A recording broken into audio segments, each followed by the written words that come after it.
Hello, folks. It's raining, but it's that beautiful summer kind of rain that just refreshes everything, and I'm enjoying it. And there's some thunder going on. I think I'm going to call this video, if I decide to post it, the relaxation of the eye sense.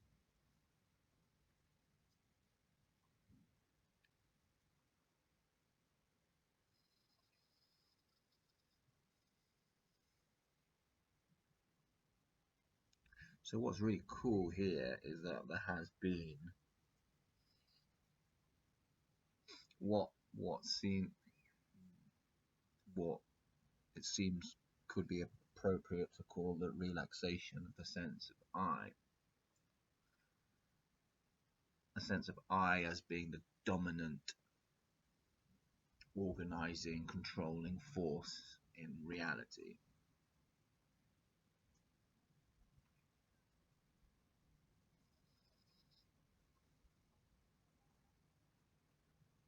And it can become very obvious when you go through a Kundalini awakening, when you see the dramatic nature of the Kriya and the energy. That obviously, well, you're not doing those Kriya. I'm not doing that weird balletic stuff that is like something to do with the nervous system, the head soaring, all that stuff's happening, but I'm not doing it. In the same way, I suppose, that my heart's beating, I hope, but I'm not doing it. I'm not sitting here going, come on, I'm not responsible for what that's doing. I can eat healthy to try and keep my heart healthy, but I'm not responsible for the immediate activity that is happening.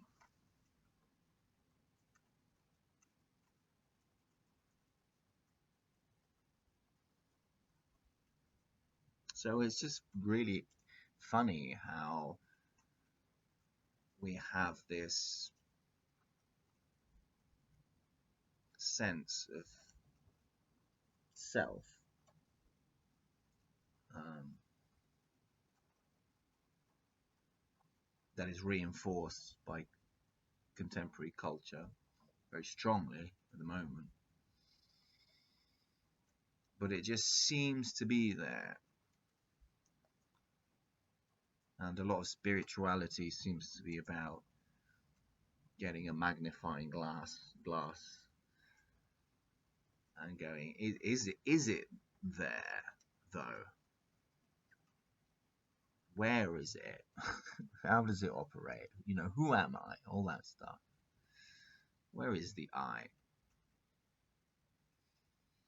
So I don't have any answers for any of these questions.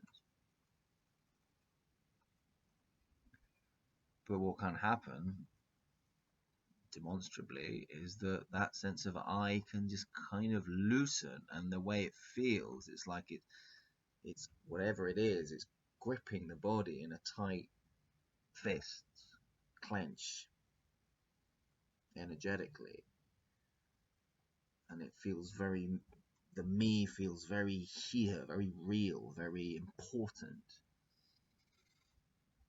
terribly important, and it can be very heavy. Um,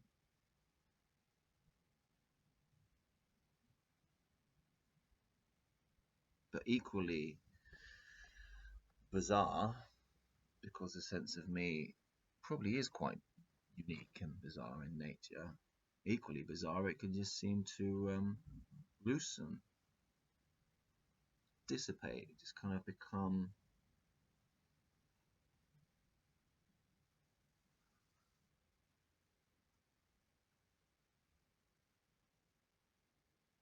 So this is the main experiential difference that I experience, that that I've been experiencing since Kundalini awakening. So none of my chakras have opened, like the mind. That I just feel work happening on them, like tinkering going on, and it's all very dramatic, but nothing I haven't experienced the opening of any of the chakras.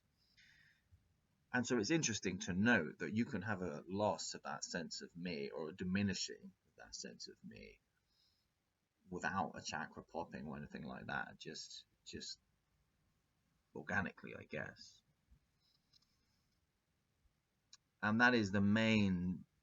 If I could pick one, if someone asked me what is the main difference, so like where I am now and where I was before Kundalini awakening, before dramatic Kundalini symptoms. I think Kundalini awakening probably started a long time before, and I've heard other people say this. And then, yes, when you look back, it's sort of, it's almost like, they say the Kundalini snake, right? And it's almost like the where the Kundalini began. You could say that's the tail of the snake, and now you've embarked on your Kundalini awakening. But as you're embarking on that Kundalini awakening, what you realize is that tail of the snake it goes quite far back in time, further back than when traumatic symptoms started. And it's just a long tail, and it gets thinner and thinner and thinner, and almost invisible.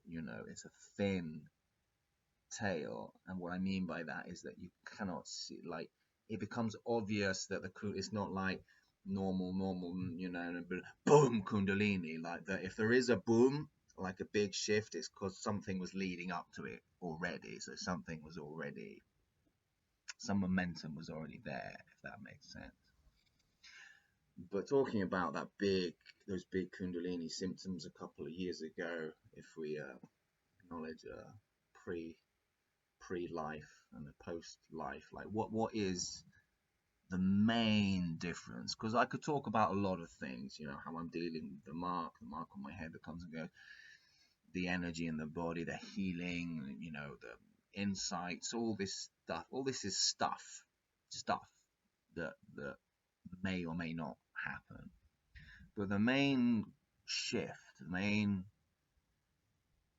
the best thing I would say that has happened to me is just the loosening of the sense of me, to the point where I don't have any insight into who I am, in terms of, it's not like it, because ego still operates. It's all kind of the same, and I don't have a sense. So, for example, the best way is just to talk about my experience. So, for example, now when I talk, as in when I'm talking now, there doesn't seem to be a filter there where I'm going, I should say this, or I shouldn't say that, or that's better, or that's worse. I'm not to say that the brain isn't working and I'm not making choices, but it's like before there was a real sense of importance around this, a specific, this is important, more important than the rest.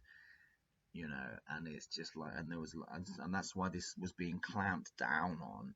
And like you're talking kind of like that, you're going through the world like this, in a very paranoid, like, what do they think, and what should I say, how should I come across, what should I be, how am I being perceived, what are people thinking of me, what am I putting out there, what kind of reflection, what kind of feedback am I getting from others. This is all stuff that is very, very concerning, very heavy, very important, very dense. And now there's just a lightness, and there's just like,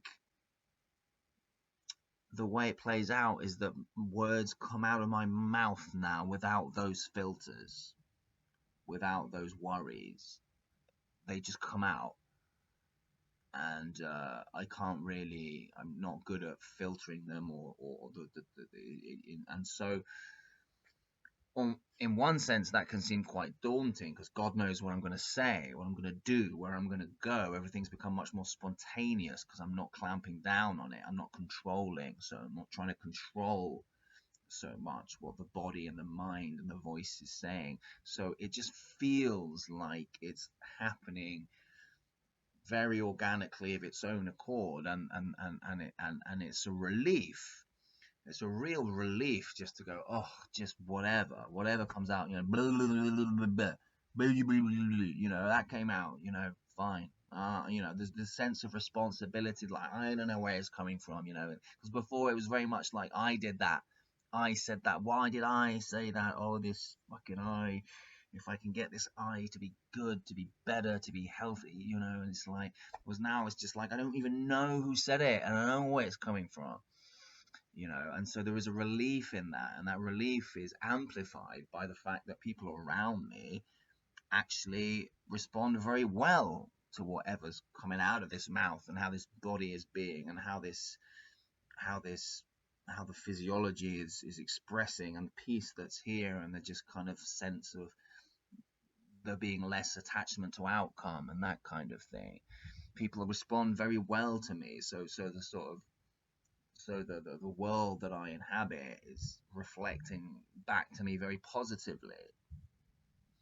And then you've got the whole mark on the face, so who knows where this whole thing is going to go. But the point is that the relief can come in.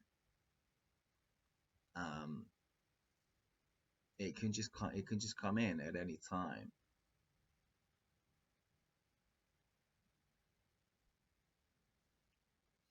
But there's no sense that I am up here or behind observing this, and that I'm just chilling out back there really peacefully, like enjoying a movie, and this is the movie.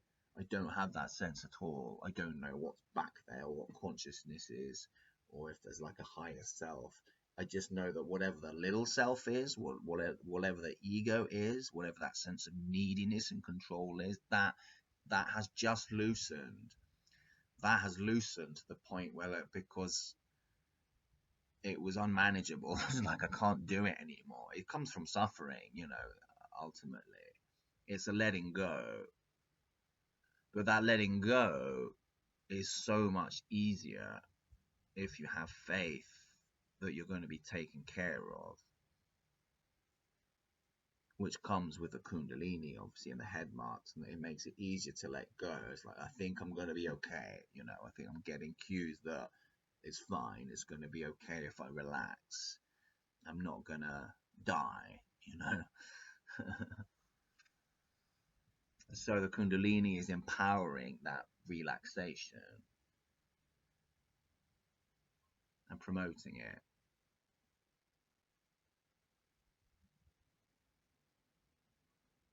And so, even if you don't have a Kundalini awakening and you're just going through life, I think it can give you faith, um, and it can provide reassurance to know that there is an organizational process going on.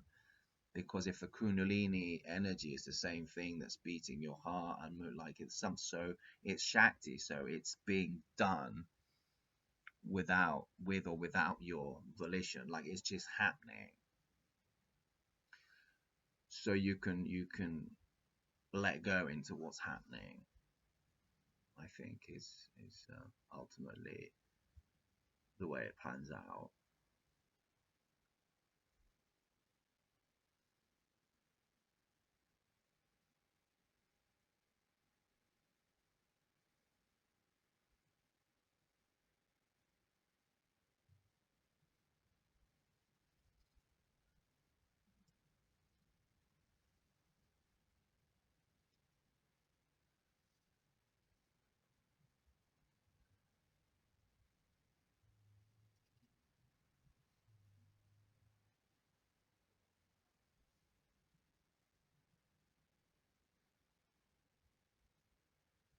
And relaxation can happen to anyone at any time, regardless of your social status and things like that, because you would think that, like I would think that it would probably be easier to relax if I had $1 million. I know I said dollars. I don't know what I'm thinking.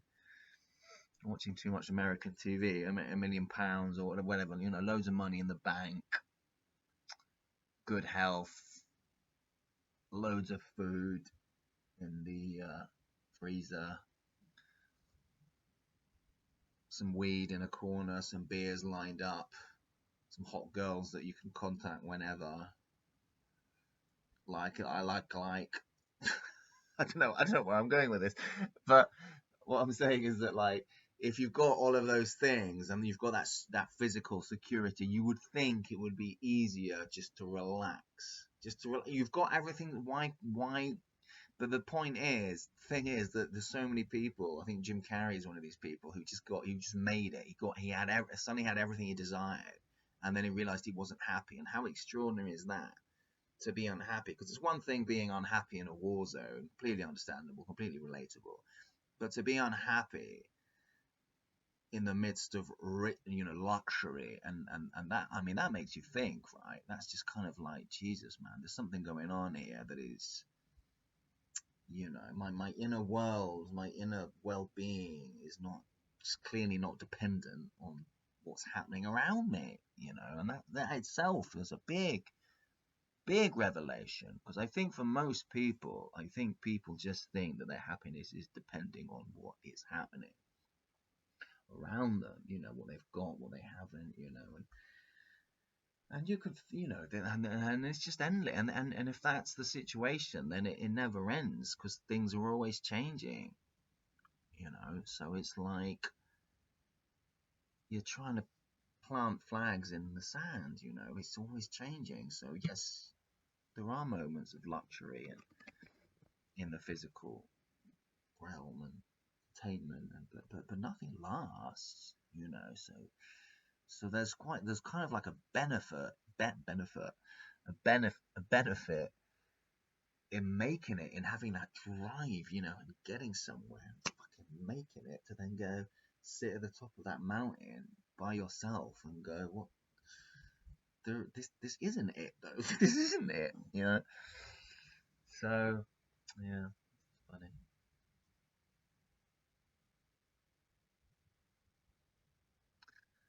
So yeah, you can relax being a multimillionaire, or you could just be sitting on the street with no money, begging, and just find yourself very relaxed all of a sudden, and just that sense of me, which I sometimes picture like a clenched fist around the body, can just loosen. And as it loosens, or as it's loosening, things might not be very clear at all in terms of understanding, because I sometimes think by this point, what with this and everything, I really should understand. I really should have something to say that other people aren't saying. I really should know something, like, aren't I that guy? Like, I don't really know, but no, honestly, like, it's just like it is a loosening. It is a loosening. And it's very peaceful, and I mean, it's not always peaceful, but it's just it's a relief. It's a relief. But nothing replaces that, or so far nothing has replaced that relief. It's not like that ego is being replaced by a big self, and that, like, oh, this is me, or this is what consciousness is. No, not necessarily any insight so much happening at all. Just living my life, going to work, eating, drinking, same, but just without seeking as much, without idolizing future as much.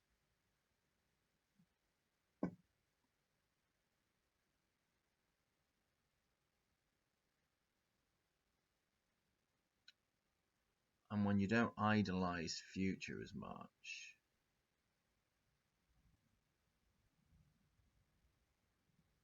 because I guess you're turning to future because there's a sense of lack. So where is the fulfillment, or it's going to come? Then what is here already comes more to the forefront. I just can't say what that is. I just don't know what is here. I don't know. I have no idea. and I'm very aware that I'm just using language that I'm used to hearing. So I don't know. I don't have anything to add to the sense of the loosening of the me. It's just a sense of like, oh, things just feel just breathing easier without that. But how it came about, why it went away, I don't know. And it's annoying because I would like to know. I would like to know more so that I can help people that are going through the same things. It's like, right, okay, you're at this point in your right. This is what you need to do. Yeah, I would love to be able to help out, but I can't because I don't understand. All I know is that I feel better and I feel more relaxed, and everything's just less controlly, less needy, less thirsty. It's a bit more, let's just see what happensy. And that's sort of it. And that, I think that just takes you all the way, ultimately. That little shift in faith from I need to sort my life out, I'm responsible, I will feel shame if I don't, I will feel pride if I do, I will, it's all I. And then the I is always split into two things. It's like good for me or bad for me. And it's like good for me, that's good for me if I do this, or that's bad that I'm thinking like this. There's only two possible options, you know. This is a good thing or this is a bad thing for me, you know. And all that nonsense, all that dirt on the windscreen, Kundalini, over time, I think like windscreen wipers just starts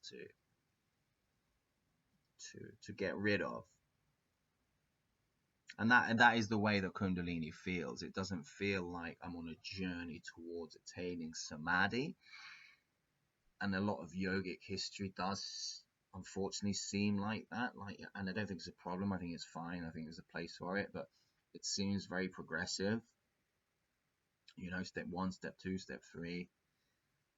But I find it much more helpful to think of it as if samadhi is the case, in the sense that it is the case for the cat, the tree, the bush, you know, the grass. So I think everything is in samadhi. I think everything is blissed out, except for human beings who are looking for samadhi.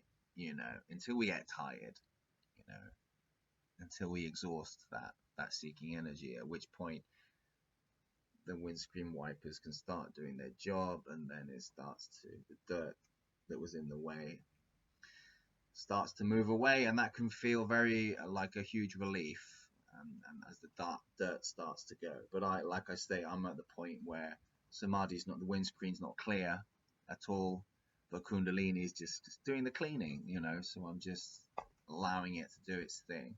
Allow it to come in and do its thing. That's always the advice, isn't it? Don't fight it. Not that you could, ultimately, anyway.